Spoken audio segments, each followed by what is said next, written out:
প্রিয় দর্শক, দেশে বিদেশে যে যেখানে বসে দেখছেন সবাইকে স্বাগত জানাচ্ছি সমসাময়িক গুরুত্বপূর্ণ বিষয় নিয়ে এনটিভির আলোচনাধর্মী অনুষ্ঠান, এনটিভিতে সরাসরি সম্প্রচারিত অনুষ্ঠান। এই সময় সাথে আছি আমি মুকসিমুল হাসান।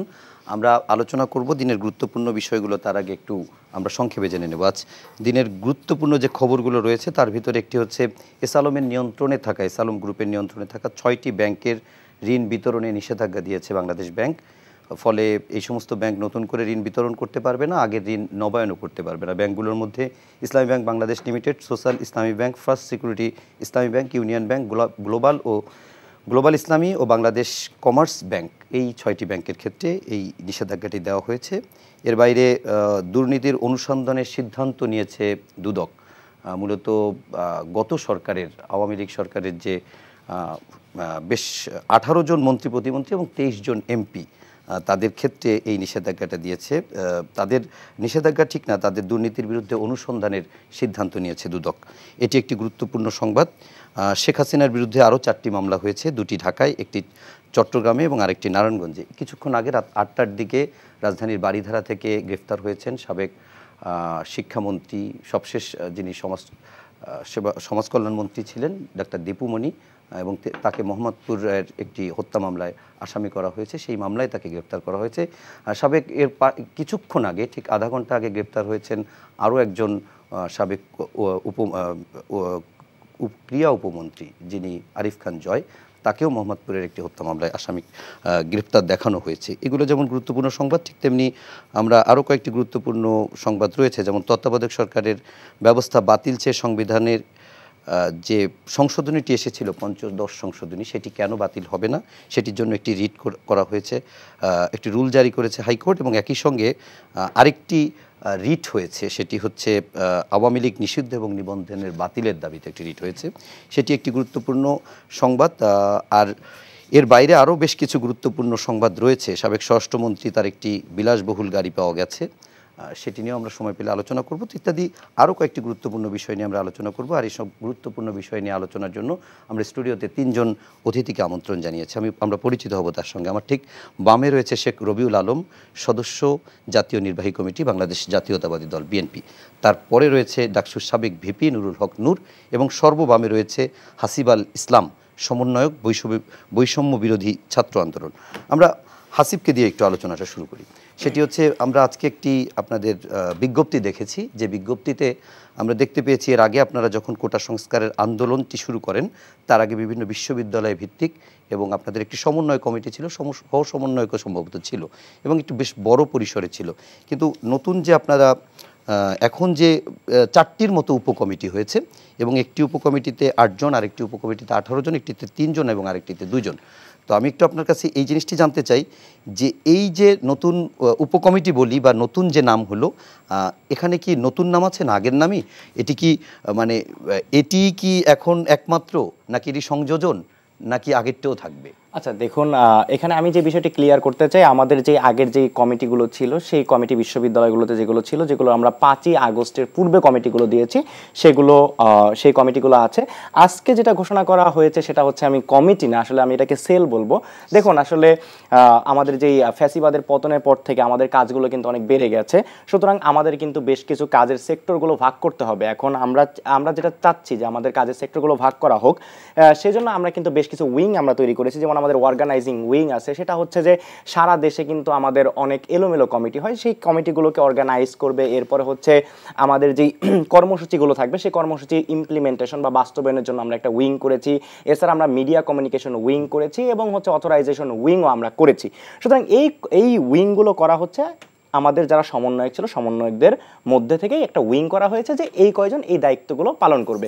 কারণ দেখুন, এখন কিন্তু আমাদের অনেক বড় দায়িত্ব, অনেক কাজ। সো কাজের ক্ষেত্রে যদি আমরা সেক্টর ভাগ করে না নিই, তাহলে আসলে কিন্তু ব্যাপারটা আসলে আমরা আমাদের কাজগুলোকে সঠিকভাবে পালন করতে পারবো না। সুতরাং যেহেতু আমাদের উপর অনেক বড় একটা দায়িত্ব রয়েছে, সুতরাং এই দায়িত্বগুলো ভাগের জন্যই কিন্তু এই উইংগুলো গঠন করা। এটা আগের কমিটি বিলুপ্ত না বা নতুন কোনো কমিটি না, শুধু আমাদের যে কার্যক্রমগুলো সামনে আসছে, সেই কার্যক্রমগুলো যাতে আমরা সঠিকভাবে পরিকল্পনা করে সঠিকভাবে বাস্তবায়ন করতে পারি এবং সুন্দর এবং সুশৃঙ্খলভাবে বাস্তবায়ন করতে পারি, সেজন্যই আমাদের এই উইংগুলো ঘোষণা করা আচ্ছা, এর হয়েছে। সঙ্গে একটি সাপ্লিমেন্টারি কোশ্চেন আপনাকে করে রাখি, সেটি হচ্ছে যে আমরা এর আগে দেখেছি দুদিন আগে চট্টগ্রামের যে কমিটি সমন্বয়করা তারা সবাই সেই কমিটি বিলুপ্ত করা হয়েছে কেন্দ্রীয় কমিটির সাথে কথা বলেই। এই যে যেগুলো বিলুপ্ত হয়েছে সেই জায়গাগুলোতে বা নতুন করে কি এগুলো সব বিলুপ্ত হবে, বা ওই যারা এতদিন সমন্বয়ক ছিল তারা আসলে এখন কি থাকবে? আচ্ছা দেখুন, যদি বলি বৈষম্য বিরোধী ছাত্র আন্দোলন এটি কোনো পলিটিক্যাল অর্গানাইজেশন এখন পর্যন্ত না। সো বৈষম্য বিরোধী ছাত্র আন্দোলনের যে সমন্বয় কিংবা সহ সমন্বয়ক দেওয়া হয়েছিল, এটি হচ্ছে আন্দোলন পরিচালনার জন্য সমন্বয়ক এবং সহ সমন্বয়ক দেওয়া হয়েছিল, জাস্ট আন্দোলন যাতে সুশৃঙ্খলভাবে এবং আমরা আন্দোলন কন্টিনিউ করতে পারি, পরিচালনা করতে পারি, এজন্য এই কমিটিগুলো গঠন করা হয়েছিল। দেখুন আসলে যখন সমন্বয়ক আসলে কোনো ডেজিগনেশন না, কোনো পদ পদবি না, এটা আমাদের কর্মসূচি বাস্তবায়নের জন্য যাতে যারা আগ্রহী তারাই কিন্তু এখানে রয়েছে। এখন দেখুন, যখন ডিবি অফিসে 6 জনকে নিয়ে যাওয়া হলো আমাদের সমন্বয়কদের মধ্য থেকে, তাদেরকে দিয়ে একটি স্ক্রিপ্ট লিখে দিয়ে সেটিকে জোর করে পাঠ করানো হলো, তখন কিন্তু বাংলাদেশের সকল শিক্ষার্থীদের মধ্য থেকে একটি স্লোগান কিন্তু ভেসে এসেছিল। সেই স্লোগান হচ্ছে তুমি কি আমি কে সমন্বয়ক সমন্বয়ক। সুতরাং আমরা মনে করি বাংলাদেশের প্রত্যেক ছাত্র জনতা একজন সমন্বয়ক। আর আপনি যেটা বললেন যে আসলে পদত্যাগ করেছে কিংবা এটা নিয়েছে, আসলে তারা আসলে বৈষম্য বিরোধী ছাত্র আন্দোলন থেকে সরে যায়নি, তারা জাস্ট অনেক অনেক জায়গায় এই আলোচনাটা হচ্ছে সমন্বয়ক পরিচয় আসলে ভুয়া সমন্বয়ক, তারা এরকম পরিচয়, তারা অনেক অন্যায় অপকর্ম করতে যাচ্ছে যার সাথে আমাদের কোনো সম্পৃক্ততা নেই। এবং আমরা প্রশাসনকে বলে দিয়েছি, যদি কেউ সমন্বয়ক পরিচয়ে কোনো চাঁদাবাজি কিংবা কোনো সিন্ডিকেট কিংবা এই ধরনের অনৈতিক কাজ করতে যায় তাদের বিরুদ্ধে আইনি ব্যবস্থা নিন। সুতরাং এই ব্যাপারগুলোতে যাতে করে একটু নিরুৎসাহিত করার জন্য যে আসলে সমন্বয় কোনো ডেজিগনেশন না, এই জন্য অনেকেই একটু অব্যাহতি নিয়েছে। তবে বৈষম্য বিরোধী ছাত্র আন্দোলনের সাথে তাদের সম্পৃক্ততা রয়েছে, এটা তারা স্পষ্ট করেছে তাদের বক্তব্যে, এবং দেশের যে কোনো সংকট মুহূর্তে বৈষম্য বিরোধী ছাত্র আন্দোলনের সকল আন্দোলনের সাথে তারা একাত্মতা ঘোষণা করে আন্দোলনে অংশগ্রহণ করবে।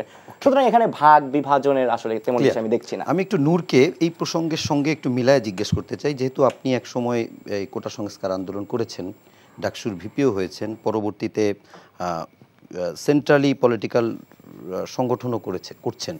তো আমি একটু আপনার কাছে জানতে চাই, ওরা কি ঠিকঠাক পথে আগাচ্ছে?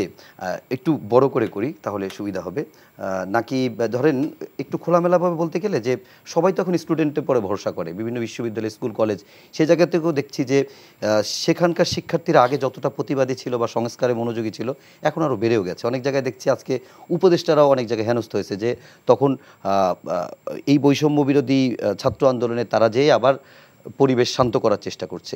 তো এই যে সামগ্রিকভাবে অনেক সময় পুলিশের কথাও যদি বলি, সেখানে অনেক জায়গায় দায়িত্ব পালন করতে পারছে না, তো শিক্ষার্থীদের ভূমিকাটি আসলে ঠিকঠাক আছে না কি হওয়া উচিত?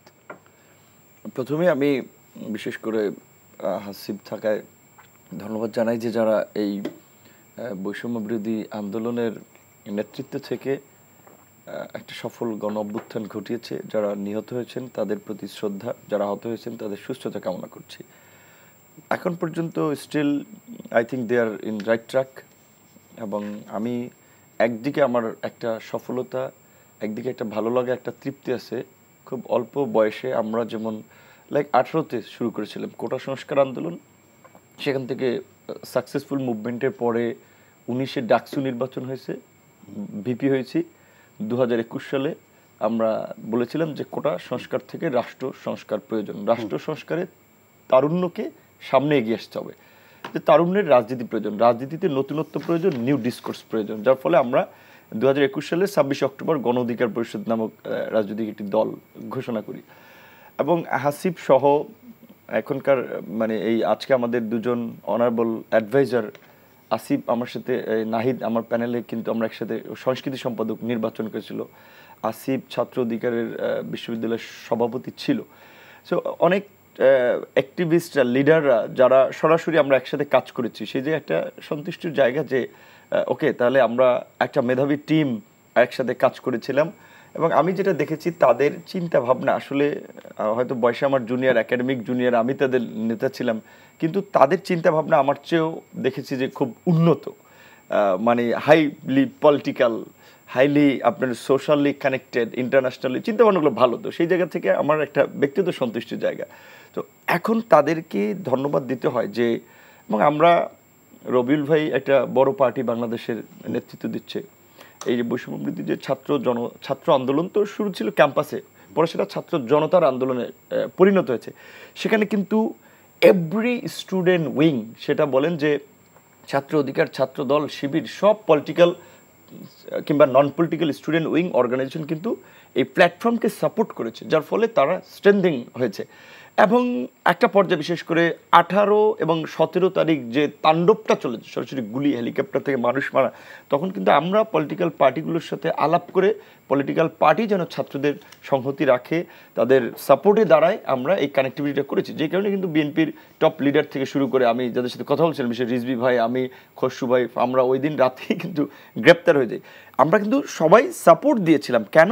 প্রথম হচ্ছে যে রবিউল ভাইরা বিএনপি করে 15 বছর নির্যাতিত, আমরা অল্প সময় নির্যাতিত হয়েছি, এবং এরা এই ছাত্ররা একটা নন পলিটিক্যাল ইস্যু ডিম্যান্ড করেও সেটা শেখ হাসিনা গুলি দিয়ে মোকাবেলা করছে এবং পুলিশকে এমনভাবে লেলিয়ে দিচ্ছে যে পুলিশ নির্বিচারে মানুষ মরছে। তো আমরা তখন সিদ্ধান্তে পৌঁছেছি যে এই বাংলাদেশে থাকতে হলে এই ফ্যাসিস্ট রেজিমকে পরাজিত করতে হবে, নয়তো আমাদের জেলে যেতে হবে, নয়তো মৃত্যুবরণ করতে হবে। সব জনতা কিন্তু তাদের এই নেতৃত্বে ঝাঁপিয়ে পড়েছে। সো দে আর লাকি যে তারা লিড দিতে পেরেছে। এখন তাদের আন্দোলনের একটা পার্ট শেষ হয়েছে, ফ্যাসিস্ট হাসিনা বিদায় নিয়েছে অন পয়েন্ট ডিমান্ড থেকে।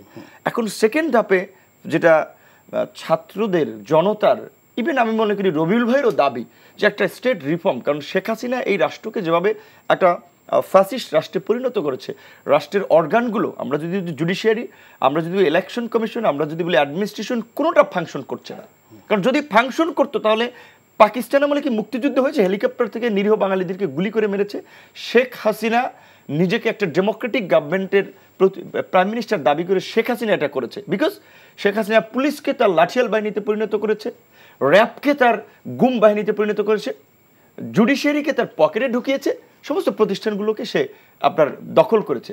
যার ফলে আমরা বলছি যে এখন একটা রাষ্ট্র মেরামত বা রাষ্ট্রের যদি কাঠামোগত কিছু পরিবর্তন না হয়, তাহলে এই যে ছাত্ররা যে লক্ষ্য উদ্দেশ্য নিয়ে জীবন দিল, একটা পরিবর্তন, একটা ইতিবাচক রাষ্ট্র, সেটা সফল হবে না।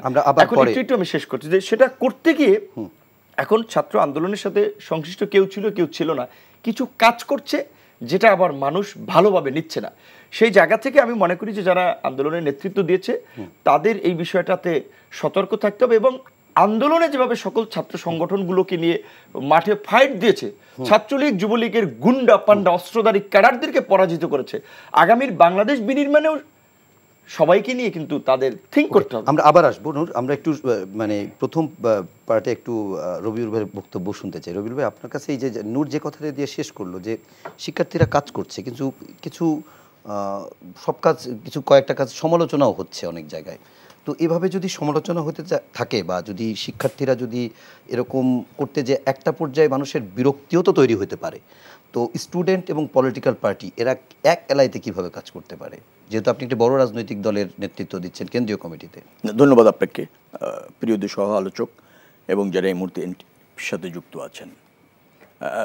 নুরুল হক নুরুকেও ধন্যবাদ যে সে কিন্তু একটা ঢাকা বিশ্ববিদ্যালয়ে ছাত্রলীগের যখন একচ্ছত্র আধিপত্য, নিয়ন্ত্রণ, সব রাজনৈতিক দলের ছাত্র সংগঠন যখন একবার বিশ্ববিদ্যালয় থেকে বিতাড়িত, তখন তার লড়াই এবং সেই লড়াই দেখে এবার যারা ছাত্র আন্দোলনে নেতৃত্ব দিল, ছাত্র জনতার আন্দোলন, যারা অসম্ভবকে সম্ভব করলো, যারা ঝুঁকি নিল সর্বোচ্চ, এবং সব রাজনৈতিক দল, সব শ্রেণী পেশার মানুষ যে ছাত্রদের সাথে একত্রতা প্রকাশ করে এই ধরনের একটা অনির্বাচিত ফ্যাসিস্ট সরকারকে নিকৃষ্টভাবে পদত্যাগে বাধ্য করলো, তো এই সাহসের বাতিঘর তো নুরুল হক নুরু একজন, তাই না? তো এই জন্য ধন্যবাদ। আর যারা তরুণ ছাত্র সমন্বয়ক এখানে আছেন, তাদের সংগ্রাম এটা জাতি স্মরণ করে। রাজনৈতিক দল হিসেবে আমরাও তাদের সাথে ছিলাম, সহযোদ্ধা ছিলাম। কৌশলগত কারণে পরিচিত ফেসগুলি সামনে যায়নি, তাহলে ওটা একটা রাজনৈতিক আন্দোলনের আবহ এই সরকার তৈরি করত। একটা ইনোসেন্ট সব শ্রেণী পেশার মানুষের মুভমেন্টটাকে ছাত্রদের নেতৃত্বে এগিয়ে দেওয়া হয়েছে দেশের স্বার্থে, জাতির স্বার্থে। এ অর্জন পুরো জাতির। আচ্ছা, তো সেই ধরনের একটা মুভমেন্টের কথা আপনি যখন বললেন যে ছাত্ররা তো কোনো কোনো জায়গায় একটু বিতর্কিত হচ্ছে, বিরক্ত হচ্ছে মানুষের মধ্যে, আমি এই বিতর্কিত আর বিরক্তটাকে আরও একটু সহনীয় পর্যায়ে জাতিকে রাখার অনুরোধ করব। কারণ হচ্ছে যে তারা তো খুব একটা ধরেন নির্মোহ নিয়ে তাদের মতো ভাবনাগুলি নিয়ে এগোচ্ছে। এখন তাদের সব ভাবনা একেবারে জনবন্ধভাবে এভাবে ভাবার সুযোগ নেই, তাদের ত্রুটি বিচ্যুতি থাকবে, কিন্তু মনে রাখতে হবে তাদের উদ্দেশ্যটা মহৎ এবং তাদের উদ্দেশ্যটা নির্মোহ। এই জন্য সেইটাকে আরও তাদেরকে সময় দিতে হবে। এবং আমার বিশ্বাস এই তরুণ ছাত্র যারা ঝুঁকি নিতে জানে, যাদের মেধা আছে, প্রজ্ঞা আছে, যারা ধরেন এই ধরনের একটা ফ্যাসিস্ট সরকারকে এক দফা দাবিতে নিয়ে পদত্যাগ করতে বাধ্য করলো। রাজনৈতিক আন্দোলন কিন্তু আমরা 15 বছর ধরে করছিলাম। আমরা সেই রাজনৈতিক আন্দোলন করেছি বিদায় শেখ হাসিনা ওই রাজনৈতিক আন্দোলনকে রাজনৈতিকভাবে মোকাবেলা করতে পারেনি, না পেরে সে কিন্তু একটা স্বৈরাচার হয়েছে। তার মানে হচ্ছে যে শেখ হাসিনার পতনটা আমাদের রাজনৈতিক আন্দোলনের মাধ্যমে অনিবার্য হয়েছিল, সমাপ্তি ঘটিয়েছে ছাত্ররা, সফল হয়েছে ছাত্ররা তাদের আপনার সফল নেতৃত্বে। এই যে জায়গা, তো সেটা তো ছাত্রদেরকে ধরেন আরেকটু সমন্বয়, আরেকটু সংযত, আরেকটু ধরেন বাংলাদেশের আর্থসামাজিক বাস্তবতা এটা বিবেচনা করে যদি তারা নেয়, এবং তাদেরকে মনেও এটা রাখতে হবে যে তারা একটা মহৎ কাজের উদ্যোগ নিতে পারে, তারা ভলেন্টিয়ার হিসেবে কাজ করতে পারে, রাষ্ট্রের বিধি বিধান, শাসন বিভাগ, বিচার বিভাগ, আইন বিভাগ, সংবিধিবদ্ধ প্রতিষ্ঠান, সাংবিধানিক প্রতিষ্ঠান, এগুলি ফাংশন করার একটা বিধি আছে, নর্মস আছে, আইন আছে। তো সেগুলিকে সেগুলির সাথে সমন্বয় করে তার সাথে সামঞ্জস্য রেখে তাদেরকে করলে আমার মনে হয় তারা জাতির কাছে আরও বেশি সম্মানিত হবে, আরও বেশি শ্রদ্ধার হবে, আরও বেশি প্রত্যাশার হবে। নিশ্চয়ই সেই বিষয়গুলি তারা যাদের নেতৃত্ব আছে, তরুণ যারা আছে, আমি তাদের বক্তব্য শুনেছি এবং খুব ভালো বলেন, ভালো ভাবেন। কিন্তু একটা অগুছালো দেশ, সেখানে বিভিন্ন মতের মানুষ আছে, বিভিন্ন শ্রেণী পেশার মানুষ আছে। এখানে আওয়ামী লীগের বড় বডিটার অপসারণ হয়েছে, ডেথ হয়েছে, কিন্তু তাদেরও তো অনুসারীরা রয়ে গেছে, তারা সমালোচনা করবেন। আবার ধরেন সাধারণ মানুষ যেভাবে একটা সময় দেখেছে রাষ্ট্র, তার থেকে একটু ভিন্নভাবে যখন আপনি দেখাতে চাচ্ছেন, করতে চাচ্ছেন, তাদের কাছেও কিছু অসামঞ্জস্য বলে মনে হচ্ছে। এই জিনিসগুলি বিবেচনায় রেখে আমরা যদি সবাই ধৈর্য ধরি, তাদের ছাত্রদেরকে সহযোগিতা করি, যে সরকারটি এসেছে একটা নির্মোহ সরকার, দক্ষ যোগ্য সরকার, আপনি একটা নির্দলীয় সরকারও বলতে পারেন, তাই না? সেখানে অনেক দেশপ্রেমিক আপনার মানুষ আছে, তাদের কমিটমেন্ট আছে, গণতন্ত্র উত্তরণের জন্য তারা বদ্ধপরিকর, তারা একটা প্রশাসনিক সংস্কার চাচ্ছে, একটা ধরেন যেটাকে বলা হয় ব্যবস্থাপনার মধ্যে যাতে একটা সামঞ্জস্যতা আসে, জরাজীর্ণতা দূর হয়, একটা গ্রহণযোগ্য নির্বাচনের পথ উন্মুক্ত হয়, গণতন্ত্রের উত্তরণ হয়, সেটা তারা চাচ্ছে। তার জন্য তাদের সময় দিতে হবে, সহযোগিতা করতে হবে, জাতি হিসেবে আমাদের ধৈর্য ধরতে হবে, আবেগী হলে চলবে না।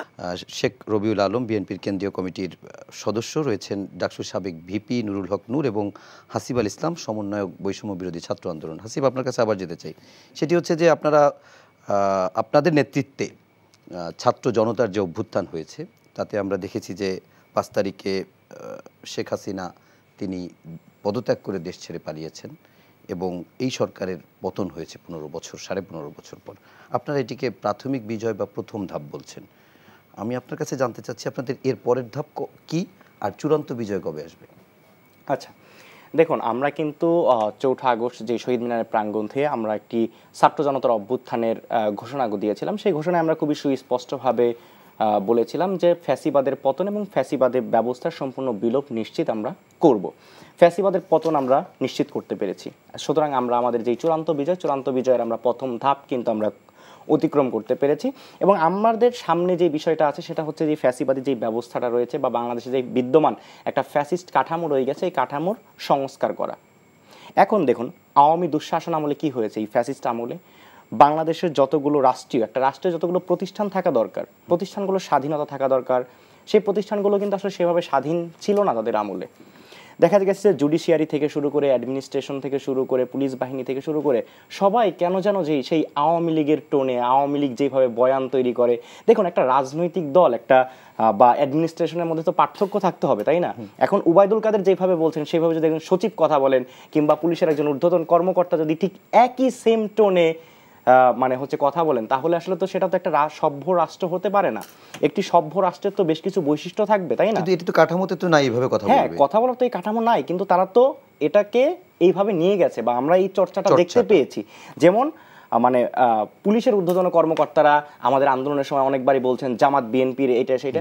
এইটা তো আসলে একজন পুলিশের পক্ষ থেকে আসা উচিত না, বা এটা তো একজন আওয়ামী লীগের নেতা তার প্রতিপক্ষকে সে বলতে পারে, কিংবা একজন বিএনপি লিডার সে তার রাজনৈতিক প্রতিপক্ষকে এভাবে বলতে পারে। কিন্তু একজন পুলিশ অফিসার, একজন সচিব, একজন আমলা, তিনি কি ঠিক এই সেম টোনে, আওয়ামী লীগের টোনে কি সে তার কথা বলতে পারে? তার কথা বলতে পারে না।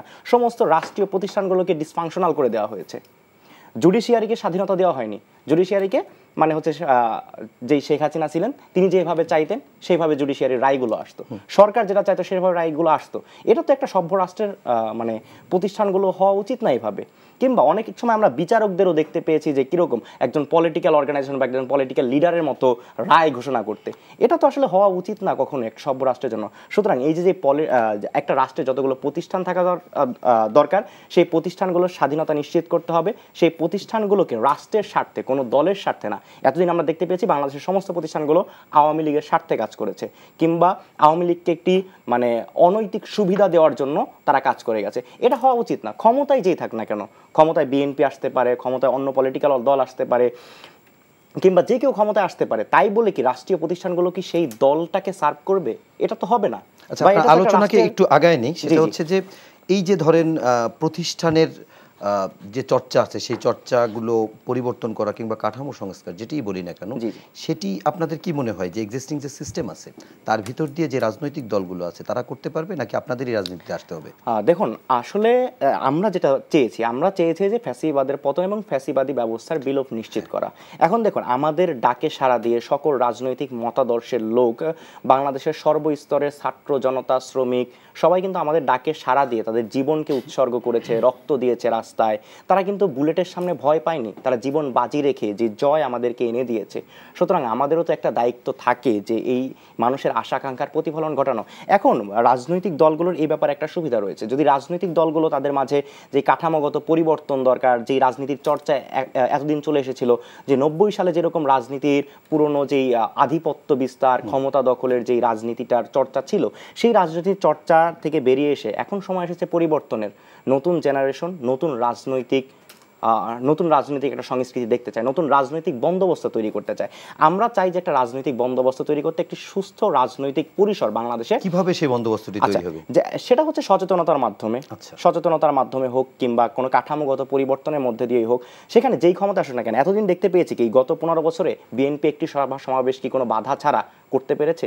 তাদের দেখা গেছে যা ঢাকায় সমাবেশ, তাদের গাড়ি চলাচল বন্ধ করে দিয়েছে, বাস চলাচল নিষেধ করে দিয়েছে, তাদেরকে রাস্তায় হেনস্থা করা হয়েছে, মোবাইল চেক করা হতো পুলিশের মাধ্যমে। এগুলো তো হওয়া উচিত না, এগুলো তো হওয়া কাম্য ছিল না কখনোই। সুতরাং সবাইকে রাজনীতি করার অধিকার দিতে হবে, সভা সমাবেশ করার যে মৌলিক অধিকারগুলো রয়েছে, যে মানবাধিকারের জায়গাগুলো রয়েছে, সেগুলো নিশ্চিত করতে হবে। এটাই তো হবে একটি, আমরা যে আগামীর বাংলাদেশের কথা বলছি, ফ্যাসিবাদী ব্যবস্থার যেই আমরা সংস্কার করতে যাচ্ছি কিংবা ফ্যাসিবাদী ব্যবস্থার বিলোপ করতে যাচ্ছি, এটি হবে আসলে সেই বাংলাদেশ। এবং সেই জন্য আমরা বলেছি যে এই যে ছাত্র জনতার সরকার হয়েছে, সেই ছাত্র জনতা সরকারের সমালোচনা করা এবং সেই ছাত্র জনতা সরকারকে চাপ দিয়ে বা অন্তর্বর্তীকালীন সরকারকে চাপ দিয়ে কোনো কাজ করিয়ে নেওয়ার জন্য কিন্তু আমরা রাজপথে আছি এবং রাজপথে আমরা কিন্তু প্রেসার গ্রুপ হিসেবে কাজ করছি। সুতরাং অন্তর্বর্তীকালীন সরকার যদি, আপনারা তো ক্যাবিনেটেও আছেন। জি, আমরা ক্যাবিনেটেও আছি এবং আমরা রাজপথেও আছি। দুই পাশ থেকেই আমরা দুই পাশ থেকেই প্রেসার ক্রিয়েট করব, যাতে করে এই ফ্যাসিবাদী ব্যবস্থার বিলোপ নিশ্চিত করা যায়। এবং রাজনৈতিক দলগুলোর প্রতি আমাদের আহ্বান থাকবে, আপনারা নতুন করে চিন্তা করুন এবং ফ্যাসিবাদী ব্যবস্থার যে বিলোপটা কিভাবে নিশ্চিত করা যায় আপনারা আমাদের সহযোগিতা করুন। যদি তারা মানে চেঞ্জ করতে নিজেদের না পারে। আচ্ছা দেখুন, এখন বাংলাদেশের মানে আমার যেটা মনে হচ্ছে যে বাংলাদেশের ছাত্র জনতা চাচ্ছে এই মুহূর্তে পরিবর্তনের। এখন যদি তারা এই পরিবর্তনটাকে সাদরে গ্রহণ না করতে পারে, আমার মনে হয় যে তারা আসলে জনবিচ্ছিন্ন হয়ে পড়বে। এবং আমি জানতে চাচ্ছিলাম, যদি তারা আপনাদের কাছে যদি মনে হয় তারা পারছে না, সেক্ষেত্রে আপনারা রাজনৈতিক প্ল্যাটফর্মে সবাই দেশের মানুষের আশা আকাঙ্ক্ষার প্রতিফলন নিশ্চিত করতে, দেশের মানুষের, দেখুন আমাদেরও কিন্তু একটা দায়বদ্ধতার জায়গা রয়েছে, দেশের মানুষের প্রতি আমাদের দায় রয়েছে। তারা এত প্রাণ ঝরে গেছে, এত মানুষ এইভাবে জীবনের ঝুঁকিগুলো নিয়েছে, রাজপথে রক্ত দিয়েছে। সুতরাং তাদের প্রতি তো আমাদের একটা দায় রয়েছে। সুতরাং কেউ যদি এই রাজনৈতিক বন্দোবস্তটা তৈরি না করতে পারে কিংবা রাজনৈতিক কাঠামোগত পরিবর্তন না আনতে পারে, সেক্ষেত্রে তো দেশের মানুষ চাইলে তো আমাদের সেই জিনিসটা করতে হবে, কারণ আমরাও এখানে কিন্তু একটা দায়বদ্ধতার মধ্যে রয়েছি। দেশের মানুষ চাইলে আপনার প্রয়োজনে রাজনৈতিক দলও গঠন করতে পারেন। আমি একটু নুরুল হক নূরের কাছে জানতে চাই, তারা ফ্যাসিবাদ ব্যবস্থার বিলুপ্তি চাচ্ছে এবং কাঠামো সংস্কার করতে চাচ্ছে। একই সঙ্গে আমরা এটিও জানি যে দীর্ঘদিন ধরে যে নির্বাচনগুলো হয়েছে গত 3 টার্ম, সেই নির্বাচনগুলো নিয়ে বিতর্ক ছিল, সমালোচনা ছিল। আবার নতুন সরকারের কাছে রাজনৈতিক দলগুলো নির্বাচনও চাচ্ছে। আবার এই ফ্যাসিবাদী ব্যবস্থার বিলোপ বা কাঠামো সংস্কারের প্রয়োজন আছে। তো একটি নির্বাচন এবং এই ব্যবস্থার বিলোপ করে একটি পরিবর্তন সাধন বা কাঠামো সংস্কার, আপনার কি মনে হয় কীরকম সময় লাগতে পারে? প্রথম হচ্ছে কি, অনেক মানুষ ইমোশন থেকে অনেক কথা বলছে, কিন্তু বাস্তবতা বুঝতে হবে। অনেকে বলছে এটা একটা বিপ্লবী সরকার, এটা কিন্তু রেভলিউশনারি গভর্নমেন্ট না। এটা যেহেতু প্রেসিডেন্টের কাছে ওথ নিয়ে কিন্তু একটা কনস্টিটিউশনাল ইস্যুর দিকে চলে গেছে, তারপরেও এখানে যেহেতু একটা গণঅভ্যুত্থান হয়েছে, সেখানে সমস্ত রাজনৈতিক দল আনকন্ডিশনাল সাপোর্ট দিয়েছে প্রফেসর ডক্টর মোহাম্মদ ইউনূসের নেতৃত্বে এই গভর্নমেন্টকে। তো কাজী মানে you can say they have impunity, যে what they want to do they can do. Decision রিফর্মের ক্ষেত্রে সব দল সাপোর্ট দিবে। কোনো রাজনৈতিক দল এখনই অস্থির না যে কালকে আমাকে ক্ষমতাটা দিয়ে দেন। আমি এটা সমস্ত, যেহেতু ধরেন এখন তো বলতে গেলে পাওয়ার পার্টি আওয়ামী লীগ জোর করে ক্ষমতায় ছিল, দে আর ফিনিশ, বিকজ তারা এখন লোকলজ্জায় গণপিটুনি খাওয়ার ভয়ে, জনরোষে পড়ার ভয়ে আর পরিচয় দিচ্ছে না আওয়ামী লীগ। অনেকে দাড়ি মোস ক্লিন করে, চুল রং করে, ড্রেস চেঞ্জ করে, একেবারে বেশভূষা চেঞ্জ করেছে। সালমান এফ রহমানের চিত্রই তো দেখেছেন। কাজে এখন আওয়ামী লীগ নেই, এখন তাহলে আছে কাটা রাজনৈতিক ফিল্ডে অপোজিশন। অপোজিশনের 42টি রাজনৈতিক দল, বিএনপি, জামাত সহ আমরা গত কয়েক বছর ধরে যে যুগপৎ আন্দোলন করছিলাম, সেখানে কিন্তু আমরা রাষ্ট্র সংস্কারের একটা 31 দফা রূপরেখা দিয়েছিলাম, যেখানে বিএনপির মতো যদি বলেন একটা বুর্জোয়া পার্টি, একটা মেজর পার্টি, ক্ষমতা কেন্দ্রিক পার্টি, তাদেরকেও কিন্তু আমরা কিছু বিষয়ে চাপ প্রয়োগ করে একমত আসতে বাধ্য করি। যেমন আমরা বলছি যে প্রেসিডেন্ট যেমন 2 বার বেশি হতে পারে না, প্রধানমন্ত্রীও 2 বারের বেশি হতে পারবে না। এটা কিন্তু বিএনপি সহ আমরা যে 31 দফা কর্মসূচিটা দিয়েছিলাম সেখানে আছে। জুডিশিয়ারি রিফর্ম, গণমাধ্যমের স্বাধীনতা, স্কুল কলেজ বিশ্ববিদ্যালয়ের ছাত্র সংসদ নির্বাচন দেওয়ার মাধ্যমে শিক্ষার্থীদের একটা গণতান্ত্রিক মূল্যবোধ, শিক্ষা ব্যবস্থা ঢেলে সাজানো, স্বাস্থ্য ব্যবস্থা, অর্থ পাচার, দুর্নীতি। আমি এজন্য বলছি যে অ্যাডভোকেসি আমরা তো বিএনপি করি না, আমার আলাদা পার্টি, গণ অধিকার, কিন্তু আমরা 42টি দল মিলে কিন্তু সেই কর্মসূচিটা দিয়েছিলাম। কাজেই এই 42টা দল কিন্তু জাতির কাছে ওই 30শে ডিসেম্বর আপনার ওই কর্মসূচির মধ্যে দিয়ে, যুগপৎ আন্দোলন শুরুর মধ্যে দিয়ে 2022 সালে একটা কমিটমেন্ট করেছে যে আমরা যদি ক্ষমতায় যেতে পারি। এমনকি বিএনপির একটা ঘোষণা আছে, বিএনপির তো আপনার চেয়ারপারসন তিনি গুরুতর অসুস্থ, অ্যাক্টিং চেয়ারম্যান জনাব তারেক রহমান সাহেব বলেছিল যে আমরা এককভাবে ক্ষমতা দখল করা বা ভোগ করা, বিএনপি সেটা করবে না। বিএনপি ক্ষমতা আসলে আন্দোলনকারী সকল দলগুলোকে নিয়ে জাতীয় সরকার করবে। বিএনপি বড় দল হিসেবে, এবং আমরা যে আন্দোলনটা করেছি, বিএনপি কিন্তু জাতির সামনে একটা কমিটমেন্ট আছে, ন্যাশনাল গভর্নমেন্ট। কাজেই এই ইন্টারিম গভর্নমেন্টের যেমন একটা অভূতপূর্ব সারা সমর্থন মানুষ দিয়েছে সংস্কার করার জন্য, একইভাবে আবার কিন্তু নেক্সটের যে ইলেকট্রিক গভর্নমেন্ট হবে, ন্যাশনাল গভর্নমেন্ট কিন্তু তৈরির একটা কনসেনসাস আছে সেখানেও। কাজে সেই ক্ষেত্রে আমি মনে করি এখন এই গভর্নমেন্ট কি করতে পারবে, ধরেন এখানে প্রথম কথা হচ্ছে ইউনূস স্যারকে এই দেশের প্রত্যেকটা মানুষ কিন্তু অসম্ভব রকমের সম্মান করে। আমরা সাবেক প্রধানমন্ত্রী খালেদা জিয়ার সাথে মিট করেছিলাম, 3টা সেন্টেন্স উনি ইম্পর্টেন্ট বলেছিল যে ডক্টর ইউনূসকে আনকন্ডিশনাল সমর্থন দিতে হবে, আমার দলকে আমি বলে দিয়েছি তার কোনো সমালোচনা করার জন্য, তোমরা তাকে সহযোগিতা করো। কিন্তু উনি বলেছে লোভ লালসার ঊর্ধ্বে থেকে তোমাদেরকে দেশ গঠন করার জন্য কাজ করতে হবে, এখনই আমাদের দায়িত্ব শেষ হয়ে যাবে। উনি কিন্তু এই কথাগুলো বলেছে, দ্যাট মিনস এটা একটা গুরুত্বপূর্ণ কথা। এখন আমরা এই গভর্নমেন্টের কাছে চাচ্ছি কিছু ইনস্টিটিউশনাল রিফর্ম, যেমন ধরেন জুডিশিয়ারিকে রিফর্ম করে একটা ইন্ডিপেন্ডেন্ট জুডিশিয়ারির তৈরি করা, নির্বাচন কমিশনকে ঢেলে সাজানো, একটা নির্বাচন কমিশনের জন্য একটা আইন তৈরি করা, দুদককে শক্তিশালী করা, শিক্ষা প্রতিষ্ঠান, স্বাস্থ্য, এরকম বিভিন্ন দপ্তর কিংবা প্রতিষ্ঠানকে যেভাবে দলীয়করণ করা আছে সেটা একটা রিফর্ম করে একটা সহনশীল, একটা গণতান্ত্রিক এবং একটা রাষ্ট্রীয়, যে সভ্য রাষ্ট্রগুলোতে যেভাবে থাকে সেভাবে একটা প্রতিষ্ঠান।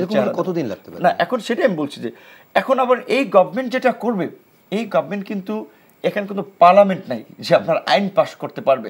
সো তাদেরকে একটা বিশেষ অধ্যাদেশ কিংবা জাতির মৌন সমর্থন, ডাইরেক্ট সমর্থন কিংবা রেফারেন্ডাম এগুলো নিয়ে করতে হবে, সেটার কিন্তু লিগালাইজ করতে হবে আবার আর একটা ইলেকটেড গভর্নমেন্টকে। তো কাজেই যত আর্লি একটা ইলেকটেড গভর্নমেন্ট ক্ষমতা টেক ওভার করবে, তারা কিন্তু পার্লামেন্টে আইন প্রণয়ন করে আপনার এই কাজগুলো করতে পারবে। এখন আপনি মানে কোনো সময় বলতে চাচ্ছেন না, আমি বলতে চাচ্ছি এখানে এই ইন্টারিম গভর্নমেন্ট যদি একটা সূচনা করে দিয়ে যায়, যেমন 111-এ আপনার এই বিচার বিভাগের স্বাধীনতার জন্য আপনার সেই সময় এই সেপারেশন অফ জুডিশিয়ারি ফ্রম পাওয়ার থেকে হয়েছিল, পরবর্তী গভর্নমেন্ট কিন্তু এটা বাতিল করে নেই। কাজে এখন আমি মনে করি এখানে যদি এই গভর্নমেন্ট এই যে ইনস্টিটিউশনাল রিফর্মগুলো শুরু করে, তারা শেষ করতে পারবে না। আর যদি শেষ করতেও যে একটা লং টাইম থাকতে যায়, তাহলে সমস্যাটা তৈরি হবে কি, প্রথম কথা হচ্ছে ধরেন গত 15 বছরে একটা গভর্নমেন্ট ছিল এবং এতটা করাপ্টেড, বাইরের ফরেনার যারা তাদের এই করাপশনের সহযোগী হয়েছে তারা এখানে ব্যবসা বাণিজ্য করতে পেরেছে। যারা অনেস্টলি ব্যবসা করছে নীতি নৈতিকতার সাথে, বিশেষ করে আমেরিকান এমবাসি সহ ওয়েস্টার্ন কান্ট্রিগুলো বারবার বলছে যে দুর্নীতির কারণে আমি একটু শেষ করছি যে এখানে বিনিয়োগে আগ্রহী হচ্ছে না। তো লং টার্ম গভর্নমেন্ট থাকলে কিন্তু ফরেন ইনভেস্টমেন্ট আসবে না। এখন যে ইকোনমিক কন্ডিশন, ইকোনমিতে ফরেন ইনভেস্টমেন্ট না আসলে কিন্তু গভর্নমেন্ট রান করতে পারবে না। এই গভর্নমেন্টের জন্য 2-3টা চ্যালেঞ্জের একটা হচ্ছে ইকোনমিক ক্রাইসিস, আইন শৃঙ্খলা স্বাভাবিক করা। তো এই যে আপনি বলছেন যে ছাত্রদের কাজ ট্রাফিক আপনার পরিচালনা করা না, এতদিন একটা পরিস্থিতি হয়েছে, এখন তো ল অ্যান্ড অর্ডার স্বাভাবিক করার জন্য ছাত্রদেরকে সহযোগিতা করতে হবে। ছাত্রদের কাজ আপনার দুর্নীতির বিরুদ্ধে অভিযান চালানো না, তারা পলিসি দিতে পারে, প্রস্তাবনা দিতে পারে। সেক্ষেত্রে ছাত্র জনতা, প্রশাসন, নাগরিক, সরকার সবাই সম্মিলিতভাবে কাজ করবে। আপনার গণমাধ্যমে একটা ওয়াচডগের ভূমিকা পালন করবে। কিন্তু এখন কিন্তু স্টেট ফাংশনের দিকে আমাদেরকে যেতে হবে এবং রিফর্মগুলো এই গভর্নমেন্ট শুরু করবে। এবং আমার ধারণা তারা চাইলে আপনার খুব অল্প সময়ের মধ্যে, বিশেষ করে ধরেন 3 থেকে 6 মাস, কিংবা সেটা যদি 6 থেকে 1 বছর, আমি কোনো ফিক্সড আমার ধারণা সেটা হতে পারে। আমি রবি ভাই আপনার কাছে এই প্রসঙ্গে একটু জানতে চাই, সেটি হচ্ছে যে এরা রাষ্ট্র মেরামতের কথা বলছে, ফ্যাসিবাদী ব্যবস্থার বিলোপ বলছে, কিন্তু রাষ্ট্র মেরামতের ক্ষেত্রে আমরা দেখেছি যে আপনার রাষ্ট্র মেরামতের রূপরেখা নির্বাচনের আগেও দিয়েছেন, এবং আপনার সবশেষ বিএনপি ভারপ্রাপ্ত চেয়ারম্যান তারেক রহমান তিনিও তার বক্তব্যে বলছে ফেডারেল সিস্টেম অফ ডেমোক্রেসির দিকে বাংলাদেশকে যাওয়ার এরকম নতুনত্ব বা কিছু এক্সক্লুসিভিটি আছে। তো আসলে কি বিএনপি কি প্রচলিত ধারায় যাবে, নাকি স্টুডেন্টরা যে কথাটি বলছে কাঠামো সংস্কার বা ফ্যাসিবাদী ব্যবস্থার বিলোপের জন্য বিএনপি জায়গা থেকে, বড় একটি রাজনৈতিক দলের জায়গা থেকে তারাও নিজেদের সংশোধন করবে, কিংবা এই রাষ্ট্র ব্যবস্থার পরিবর্তনটি তারাও চায়? স্টুডেন্টরা আংশিক জেনে বলছে। নুরুল হক নুরু সঠিকভাবে উপস্থাপন করেছেন। 31 দফা দাবি বিএনপি দিয়েছিল। ওই দাবিগুলি যদি বিএনপি সরকারে গিয়ে বাস্তবায়ন করে, হয়তো সবাই এটাই বিনির্মাণ, এর চেয়ে বড় বিনির্মাণ নাই। সব সেক্টরের আপনার সংস্কার, সব সেক্টরে গণমানুষের রাষ্ট্র ব্যবস্থাপনায় অংশগ্রহণ, সব মানুষের, সেটা করলেই হয়। এখন ধরেন হয়তো এখন শিক্ষার্থী বা সাধারণ জনতা সে বিষয়ে কম অবগত, অথবা তাদের একটা শঙ্কাও আছে রাজনৈতিক দলগুলি ক্ষমতায় যাওয়ার পর আবার এরকম হবে কিনা। আমাদের সমন্বয়ক বলছিলেন দেশের মানুষ চাচ্ছে, তো দেশের মানুষ কিভাবে চাইবে? দেশের মানুষ চাইবে ভোটের ভিত্তিতে, রায়ের ভিত্তিতে, যা জনপ্রতিনিধি নির্বাচনের ভিত্তিতে, এবং যে সরকারটি তারা নির্বাচিত করবে অবাধ ভোটের মাধ্যমে, তার কাছে সেই প্রক্রিয়ার মাধ্যমে। এখন কোনো গোষ্ঠী বা কোনো ব্যক্তির চিন্তা মানেই কিন্তু ন্যায্য না বা বিনির্মাণ না। এই বিনির্মাণটা তো আপনার একটা প্রক্রিয়া রয়েছে, সেখানে ধরেন 3টি বিভাগের সমন্বয় দরকার রয়েছে, শাসন বিভাগ, বিচার বিভাগ, আইন বিভাগ, সমন্বয় রয়েছে। এই যে যেমন নুরুল হক নুরু সঠিকই বলছিলেন, আপনি কিছু সংস্কার করতে পারবেন। ডক্টর মোহাম্মদ ইউনূস গতকাল সম্ভবত বিদেশি কূটনীতিদের 5টি বিষয় ইম্প্যাসেজ দিয়েছেন যে সংস্কার তারা করতে চান, এবং করার পরেই নির্বাচনটা স্বচ্ছ গ্রহণযোগ্য হবে। আমি শতভাগ একমত, এবং উনি যথার্থভাবে ফাইন্ড আউট করেছেন। এখন কিছু সংস্কার আছে, সেখানে পার্লামেন্ট দরকার। এখন আইন বিভাগ তো নাই আপনার দেশে, পাচ্ছেন না। তো এই জায়গাগুলিতে আমরা একটা সংস্কারের প্রক্রিয়া শুরু করতে পারি, সুন্দর একটা পথে নির্বাচনের মাধ্যমে একটা নির্বাচিত সরকার তুলে দিতে পারি। যদি সেই সরকার ট্রাকচ্যুত হয়, নির্বাচিত সরকার, নিশ্চয়ই তারা প্রেশার কাজ করবে, এই ছাত্র জনতার আবার আন্দোলন হবে, অথবা ধরেন তারা পরিত্যক্ত রাজনৈতিক দল হবে, যেমন যেটা আওয়ামী লীগ হয়েছে। আওয়ামী লীগ এর আজকে পতনটা হলো কেন? আওয়ামী লীগ রাজনৈতিক দল, রাষ্ট্র এবং সরকারকে এক করে ফেলেছিল। নির্বাহী বিভাগ, বিচার বিভাগ এবং আইন বিভাগকে এক করে ফেলেছে, এক ব্যক্তির শাসন প্রতিষ্ঠিত করেছে এবং অনির্বাচিতভাবে ক্ষমতায় থাকতে চেয়েছে। সেই প্রক্রিয়ার কোনো সাহস যেন আগামীতে কোনো রাজনৈতিক দল না দেখায়, সেই ধরনের একটা ওয়ে আমরা তৈরি করতে পারি, ছাত্র জনতা রাজনৈতিক দল ঐক্যমতের ভিত্তিতে, এবং তার পরিসমাপ্তি হবে কিন্তু একটা গ্রহণযোগ্য নির্বাচনের মাধ্যমে, জনগণের জন্য জনগণ কর্তৃক নির্বাচিত সরকারের মাধ্যমে। সে জায়গায় কিন্তু আমাদেরকে আপনার মনোযোগী হতেই হবে। আর সুশাসনের কথা বলছেন, এটা ইম্পোসের বিষয় না, এটা প্র্যাকটিসের বিষয়। আমরা 91, 96, 2001, 2008 যেভাবে নির্বাচন করছিলাম, এভাবে বাংলাদেশের 4-5টি নির্বাচন হলে বাংলাদেশের গণতন্ত্র এস্টাবলিশড হতো। ঠিক আছে, মানুষের রায়ের ভিত্তিতে সরকার হতো, সরকার জবাবদিহি থাকতো, মেয়াদ শেষ হলে তার যদি জনমত তলানিতে যায়, ক্ষমতার বাইরে যেত। এই যে প্র্যাকটিস পশ্চিমা ধাঁচের গণতন্ত্র, সেটার কুঠারাঘাত করেছিল কিন্তু আওয়ামী লীগ। এখন আওয়ামী লীগ পরিত্যক্ত রাজনৈতিক দলে পরিণত হয়েছে, অপশাসন দুঃশাসন করেছে বিদায় অন্য রাজনৈতিক দল বা গোষ্ঠী বা জোট ক্ষমতায় আসলে একই পথ অবলম্বন করবে, এই ধারণাও অমূলক। গণতন্ত্রে কিন্তু ধারণা প্রসূত কিছু করা যাবে না। আচ্ছা, এই নিয়েই একটা প্রশ্ন করি, সেটি হচ্ছে আজকে একটি রিট হয়েছে, সেটি হচ্ছে যে আওয়ামী লীগকে নিষিদ্ধ করা এবং তাদের নিবন্ধন বাতিল করা।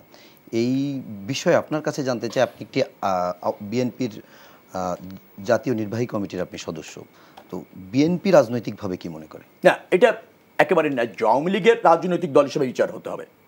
সহজ কথা, গুম, আনঅথরাইজ কিলিং, আইন শৃঙ্খলা রক্ষাকারী বাহিনীর হেফাজতে হত্যা, আচ্ছা গণতন্ত্র হরণ, ভোটাধিকার হরণ, দুর্নীতি, অর্থ পাচার, সর্বশেষ হচ্ছে গণহত্যা। একটি রাজনৈতিক দল যখন এইগুলি 15 বছর ধরে একটা দেশে করে, যখন ভিন্ন মতকে নিধন করে, নিশ্চিহ্ন করে, আয়নাঘরের মতো টর্চার সেল তৈরি করে, সেই রাজনৈতিক সংগঠনের বিচার হতেই হবে, আওয়ামী লীগের বিচার হতেই হবে। এবং আওয়ামী লীগের যে শীর্ষ নেতা শেখ হাসিনা থেকে শুরু করে ক্যাবিনেট, পার্লামেন্ট অথবা তাদের রাষ্ট্রযন্ত্র নিয়ন্ত্রণের যে সমস্ত উইংয়ে তাদের পোষ্যদেরকে বসিয়েছিল, দল অনুগতদেরকে বসিয়েছিল প্রশাসনে, তাদেরও অপকর্মের বিচার হতে হবে। বিচারের পর বাংলাদেশের জনগণ ঠিক করবে আওয়ামী লীগ যদি নিজেকে ইনোসেন্ট প্রমাণ করতে পারে। কোনো সুযোগ নেই ইনোসেন্ট প্রমাণ করার, এই গণহত্যার সাথে তার প্রত্যক্ষভাবে জড়িত, তার তথ্যপাত্য আছে। তারপর বিচারের পর সিদ্ধান্ত এদেশের জনগণ নেবে তাদের রাজনীতি থাকবে কি থাকবে না। কিন্তু তার আগে বিচার করা ছাড়া বাংলাদেশে আওয়ামী লীগের রাজনীতি করার কোনো অধিকার নেই। আমি একটু শেষে, একেবারে শেষ পর্যায়ে আসছি। আমি তিনজনের কাছে এক বাক্যে একটা, যদিও এটা মানে 1 ঘন্টা বলতে দিলে বলা যায়, কিন্তু আমি এক বাক্যে একটু জানতে চাই, এখন এই সরকারের সামনের দিনে সবচেয়ে বড় চ্যালেঞ্জ কি এবং উত্তরণের উপায় কি? দেখুন, আসলে এই সরকারের সবচেয়ে বড় চ্যালেঞ্জ আছে। দেখুন, একটি কিন্তু একটা ছাত্র জনতার কিন্তু একটা নিরঙ্কুশ সমর্থন কিংবা রাজনৈতিক দলের একটা সমর্থন রয়েছে। সুতরাং আমি মনে করি না এই সরকার আসলে সামনে তেমন চ্যালেঞ্জ থাকবেই, তবে চ্যালেঞ্জকে সাহসিকতার সাথে মোকাবেলা করে সামনের দিকে এগিয়ে যেতে হবে। এখন দেখুন, আমাদের যেই মানে ব্যবসায়িক সেক্টরটা রয়েছে, ব্যাংকিং সেক্টর রয়েছে, প্রত্যেকটা জায়গায় করাপশন, এত পরিমাণ দুর্নীতি হয়েছে যে আসলে আমাদের এই সেক্টরগুলো একদম ধসে গেছে, শেয়ার মার্কেটগুলোকে একদম শেষ করে ফেলা হয়েছে। সুতরাং এইগুলোও কিন্তু আমাদের ঠিক করতে হবে। সুতরাং অর্থনৈতিকভাবে আমরা যতক্ষণ পর্যন্ত, এবং আমাদের রিজার্ভও কিন্তু সংকটের মধ্যে তারা ফেলে গেছে, যত তথাকথিত উন্নয়নের কথা বলে, মানে যেখানে ব্যয় দরকার 10 টাকা সেখানে হচ্ছে 300 টাকা ব্যয় করে বা 3000 টাকা ব্যয় করে কিন্তু তারা এই ধরনের দুর্নীতিগুলো করেছে। তারা হচ্ছে বিদেশের টাকাগুলো পাচার করেছে, ঋণ খেলাপি করেছে, যার মাধ্যমে আমাদের ব্যাংকগুলো সঠিকভাবে ফাংশন করতে পারছে না। সুতরাং এই দিকগুলোতে আমাদের নজর দিতে হবে এবং এই দিকগুলোকে যারা অপরাধী আছে তাদেরকে দ্রুততম সময়ের মধ্যে বিচারের আওতায় নিয়ে আসতে হবে। এবং যারা বিদেশে টাকাগুলো পাচার করে নিয়ে গেছে, বিদেশ থেকে টাকা পাচারের জন্য যে ধরনের পদক্ষেপ গ্রহণ করা দরকার, আমরা চাইবো যে সেই ধরনের পদক্ষেপ গ্রহণ করা হোক। অনেক ধন্যবাদ। নূর, আপনার কাছে একই প্রশ্ন। এখন আপনার কাছে মনে হচ্ছে সবচেয়ে বড় সংকটটি কি বা চ্যালেঞ্জটি কি, মোকাবেলা কিভাবে সম্ভব? আমার কাছে মনে হচ্ছে যে এই সরকারের সবচেয়ে বড় চ্যালেঞ্জ হচ্ছে আপনার ইকোনমিক, অর্থনৈতিক, সামাজিক এবং রাজনৈতিক স্থিতিশীলতা ফিরিয়ে আনা এবং সেটা ধরে রাখা। কারণ এই সরকার একটা যেমন রাজনৈতিক দল পতিত হয়েছে, আবার অপর পুরো অংশের কিন্তু সমর্থন পেয়েছে। কাজে এই সরকারের কাজের উপরে ডিপেন্ড করবে যে তারা রাজনৈতিক দলের সমর্থন কতদিন পাবে। সুতরাং সেই রাজনৈতিক দলের সাথে যদি তাদের গ্যাপ তৈরি হয়ে যায় তাহলে কিন্তু তাদের জন্য মানে পরিস্থিতিটা ভালো হবে না।